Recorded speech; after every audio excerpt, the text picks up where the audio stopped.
Yeah, so basically today I want to share with us how we got to this stage, because why I'm doing this video today is that I don't want where somebody just feels that Kanselor suddenly got to where it is, because by the grace of God in the next 2 months we'll be moving into this building.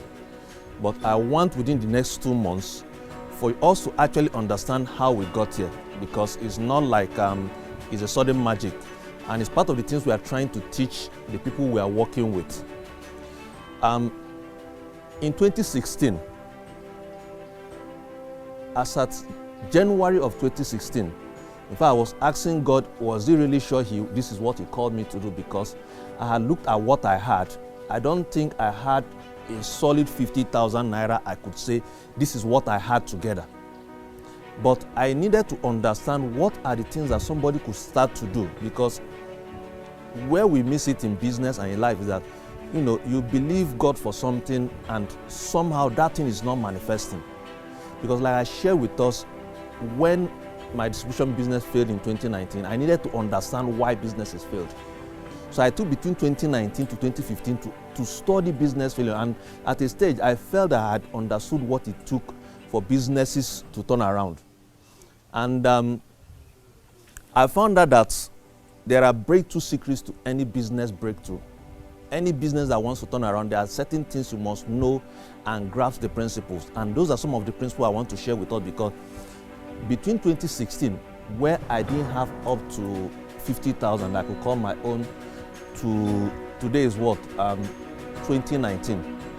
This is what we achieved in the space of 2 years without borrowing a kobo from anybody. So what I want to share with us is the principles and the steps we use to get to this stage. So number one is that you need to have what I call faith triggers. Now, I might be sounding a lot religious, because what I've achieved, I think to a very large extent, faith played a very huge part in what I achieved.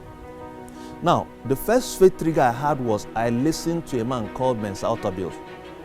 And he said that because after I felt that I understood what it took to turn a business around, I knew I wanted to start a school.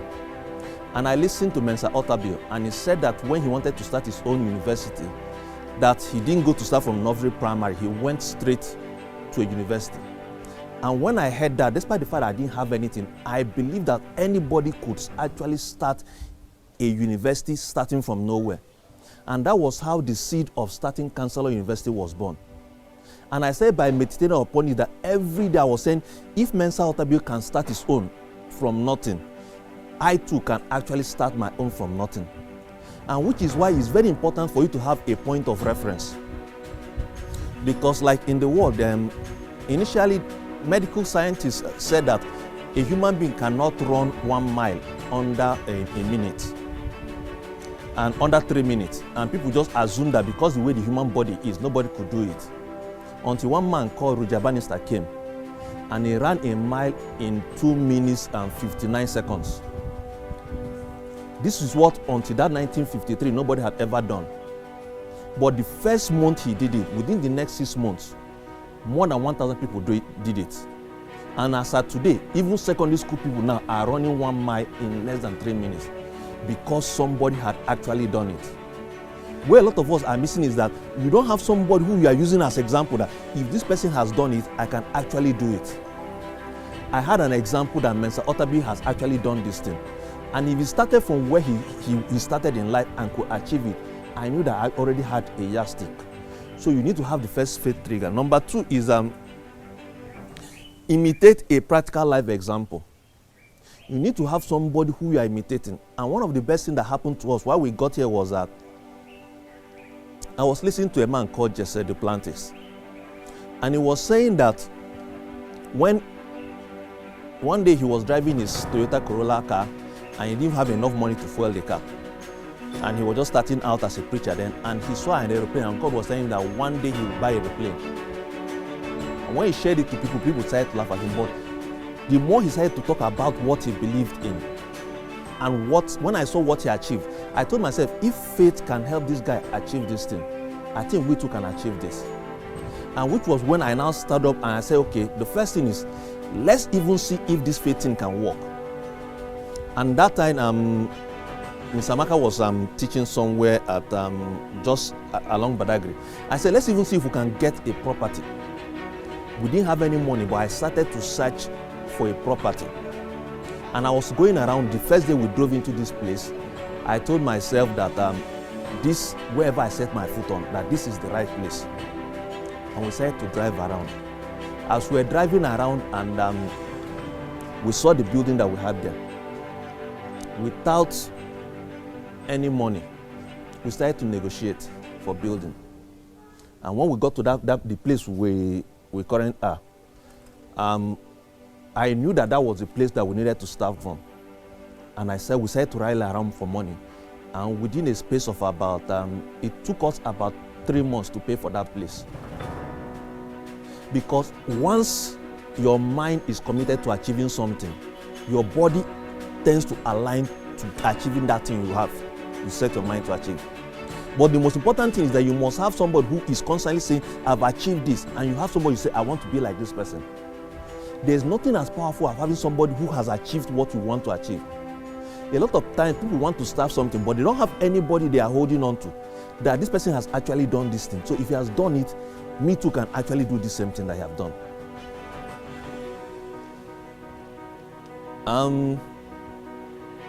The next one is you need to find your action verse. What I mean is that you need to have a verse in the Bible that works for you. Now, why I say this was that in 2016, when it got to a stage whereby I was asking myself, is this really all that life is?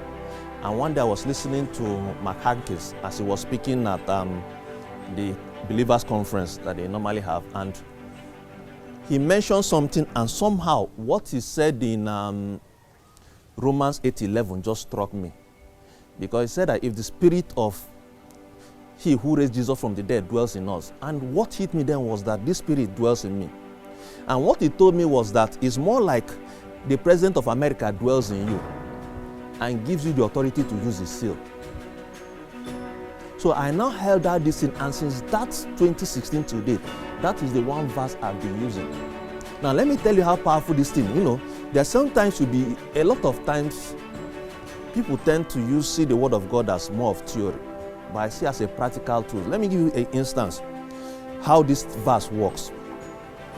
2 days ago, I was looking for something on LinkedIn. I thought the thing started with FO. I didn't know it was FA. I've searched because it was somebody who I wanted to get in touch with. I've searched for this person, searched everywhere, I couldn't find this person. And I just said, by the power of Him who raised Jesus from the dead that dwells in me, this name just showed up. I closed my laptop. I did something else. Then immediately I opened the laptop again, went back to LinkedIn. Somebody just made a comment. And the comment was the person was replying to what the person I was searching for. Something the person had written before. So that person that thing just popped up immediately. And I saw the detail of the person I was looking for. So you need to actually find something in the Bible that works magic for you. Because a lot of time when we decide to go for this property, I will step up and say, by the spirit of you who raised Jesus from the dead that dwells in me, I want a property in this place. Now, if it can work for me, I'm not just saying that you now use what works for me.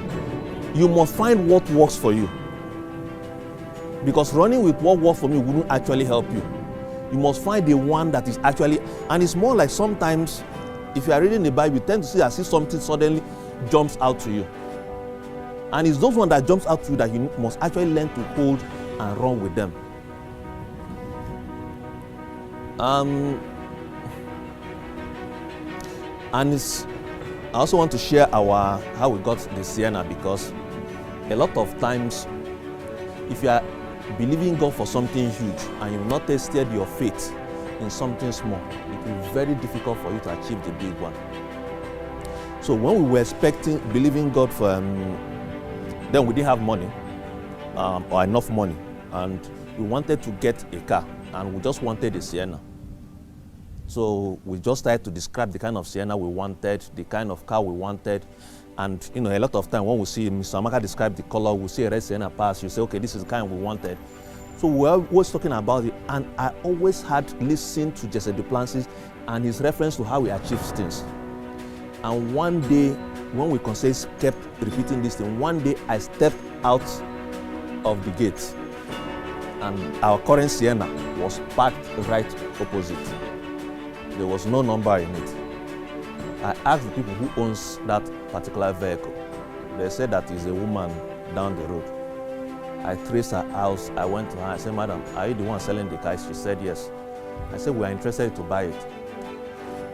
As at that time, we didn't have up to about, I think about 800,000. But the car was going for about 2 million then. She eventually sold it to us for 1.8.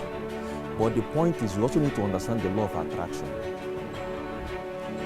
When you have something that you actually are meditating upon constantly, your mind will start to attract those things to you. Because it was because we are meditating upon it and we had an exact image of what we were seeking for. That was why that one actually came out for us. A lot of people don't achieve what they want in life because they have not clarified what they want out of life. You want a car, have you actually meditated upon the kind of car you want? And have you had example of somebody who have achieved that thing you are looking for?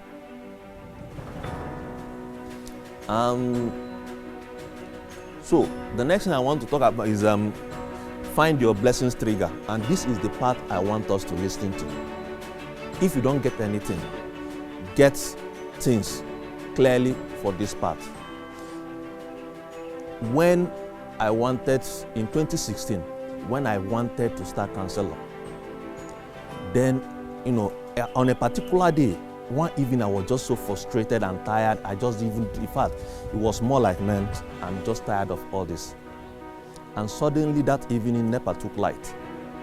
And I decided to go and buy fuel. Now, this is the first time I'm sharing this, so I want everybody to understand this very well. And I picked the gallon to go and buy fuel. As I was walking towards Randu Road, I saw a young girl with a man. The girl was crying. So I said, probably the man has impregnated her or something, so it wasn't my business. So I continued going to buy fuel. I bought the fuel. When I was coming, they were no longer standing where they were. So I turned onto Randu, and as I was going, I looked at the other side of the road. It was on a darker part of the road. I saw the girl. She's standing alone and she was still crying. But I kept walking. Something just said, go and find out why this girl is crying. I said, it's none of my business. I continued walking. He came again, go and find out why this girl is crying. So I stopped. I went back to find out why she was crying. And when I got there, I asked her, young lady, what is the problem? She said that she's a student of LASU and that she had come to her grandmother's to collect money to go, because tomorrow, the next day was her last exam, and she had come to collect money for her last exam. But her grandmother told her she didn't have any money. That her problem that night was she needed money for transport to go back to LASU that night, because her exam was the next morning. So what I did was I said, okay, how much is the transport? She said it was 300. I reached in my pocket, I brought out 400 I gave her. She started to pray for me and said, so I was about to leave. Now the funny thing was that during that time when the voice was telling me, go and find out what is wrong with this girl, she was trying to stop bikes, but none of them were stopping for her. So I now went back, and so when I asked her, gave her the money, I was about to leave, the voice just said, this person you are giving transport money, won't she also eat? So I reached in my pocket, brought out 2,000, which was the last money I had that time, and gave to her. She started to pray and say, no, young lady, just go in this. And immediately she waved the next Okada, that one stopped. Now, the next day was when Tony Lumelu was doing their $10,000. They select 1,000 entrepreneurs, give $10,000. The next day, I applied for the program. After about 2 months, I got a message that I was not selected. So I felt, okay, Nothing was. Then about a month again, I got a call. This is from Tony Elmel Foundation. Didn't you get our mail? I said no. So you've been selected for the program. Why haven't you filled your form? I said, well, I got a mail that I was not selected. He said, no, you were actually selected. And that was how we got the first $10,000 that we used to invest in Kanselor University. The point I'm trying to make is that once she was a student of a university and we're trying to start a university, if you have a big problem, God will always send you somebody who has a smaller version of your problem. You must find that person to help that person. Because once you miss that person, the solution to your own bigger problem will never come. Find who has, and most times it's not that you're on your own, the person will come to you. You're not on your, okay, I want to buy a car, so who has a transport problem? You might want to buy a car, somebody will just want to say, please, I don't have transport. And then investing in the person. Because we need to understand this thing that the principles of success are not magic. Unfortunately, a lot of people miss it. And that's when you feel that, okay, I need to do something strange for you to achieve the result you want. These are plain principles of life that has worked for us and can work for anybody. So find out that, because I'm very sure that if I had not actually listened to this woman that needed a building, a small building for themselves, I don't think what we have now would have come in place. Now, see also a lot of times, which is the next point I want to share about, is that most times we tend to want God to work in line with the plans we have set for Him. Because when we are planning, when we believe that we wanted to buy the house, our plan was that, okay, we had this number of students, that God would increase the number of students. So the calculation was that if He increases it to about 100 students for us, and the school fees was about 50,000, that will give us around 5 million. And that we're able to get a facility that within 5 years we should be able to pay off, and we'll buy the house for 15 million. And the funny thing was that, see, God works in strange ways because His ways are not our ways. And so let's not tie Him down.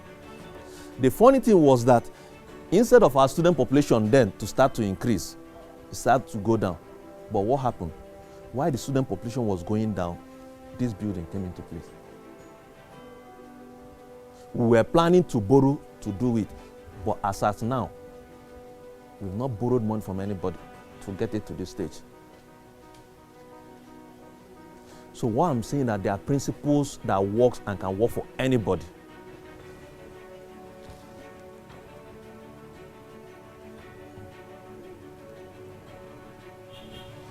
The final part I want to share about is finding what I called your ancient recipe. You know, your mother in the village, or your grandmother, there are lovely soups they know how to make. And if you want to make them, what do? You call your mom or your grandmother in the village, how do we make this thing? Now, what hit me recently was that there are certain things that have been giving us success that we started to neglect. And a lot of times, if you want your success to actually continue to multiply, you must find these ancient recipes. How did we get the call that led to the fund for this thing? Every year from that 2016, every day I was sharing one write-up on WhatsApp. Every week I was sharing at least 3 videos. Now, without even knowing it, because a lot of time you might just get out of and you share to about 1,500 people, you might just get about 2 responses. Well done. Without knowing that there was a multi-millionaire, a billionaire in Nigeria that was actually watching those videos. And I kept sending and sending and sending them without even getting any result. And on the 11th of November, 2017, I got a text. One of the richest Nigerians. Ifeanyi, where are you? I thought maybe it was a text for somebody. I sent him, said, can you come to my office? I came, said, the video you shared yesterday, I've been watching your videos for the past 1 year. The video you shared yesterday was about what was happening in my company. Can you do these things you talked about in the company? I said, why not? What will it cost? As I initially need to commit 20 million to us. He said, it's not about the money. Can this thing be sorted out? I say yes, it might cost you at the end of the year about 50 million, but you need to start with 20 million. I say no problem. And that was how we got the funding to do this. So you need to find those ancient recipes that work for you, because they won't come the way you plan them to come. And which is why I'm emphasizing, let's go back to those things that had worked for us. That was why I've been insisting, these things that have been giving us results, let's keep doing them. Most of the biggest clients we've gotten has been from things that we started to do. It's also about you also looking at your life and asking yourself, what are the things that have been giving me results? Especially when I was young. You need to find them. Now, one of the compliments I get the most has been from my books. Now, where do ideas from my book come from? Because I've learned to observe my environment. I can be looking at, in fact, if you've read any of the books, you find out that the ideas is when you look at them, you say, they might sound very wonderful and unique until you decide to actually look at them now, and they are just normal life things that people don't even notice. Like I remember one of the ideas in my first book was that about on cash flow. One that was watching seaweed flowing on the sea at the lagoon. I asked myself, what principle can I learn from this? And what I said was that if you position yourself well as a business person, you can float on what is sinking other people. Because that seaweed was floating on what if any other thing would have dropped there, those things will sink. But it's about how do you position yourself in business and in life. That if you position yourself well, you can actually float where others are sinking. And that was how we got to that principle. So,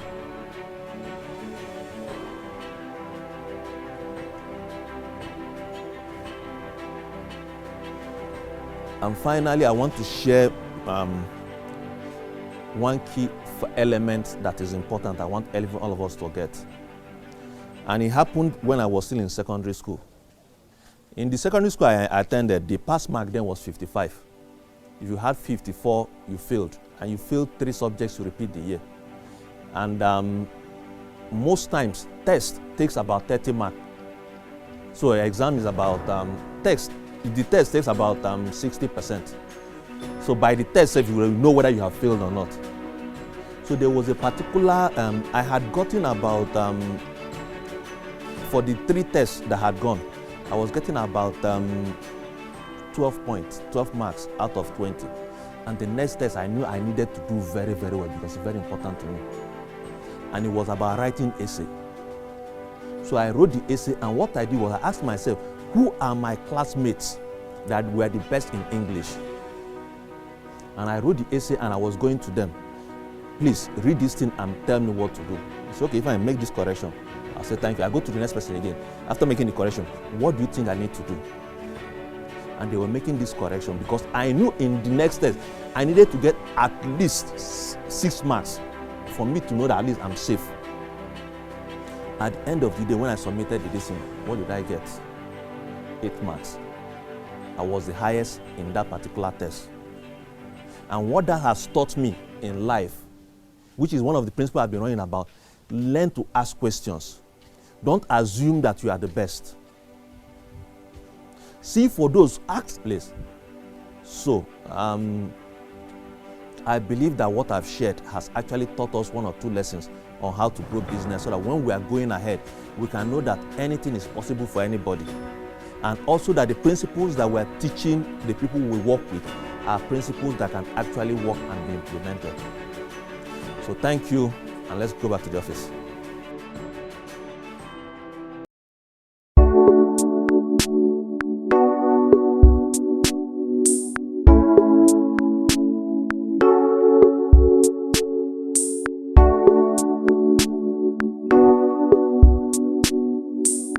you.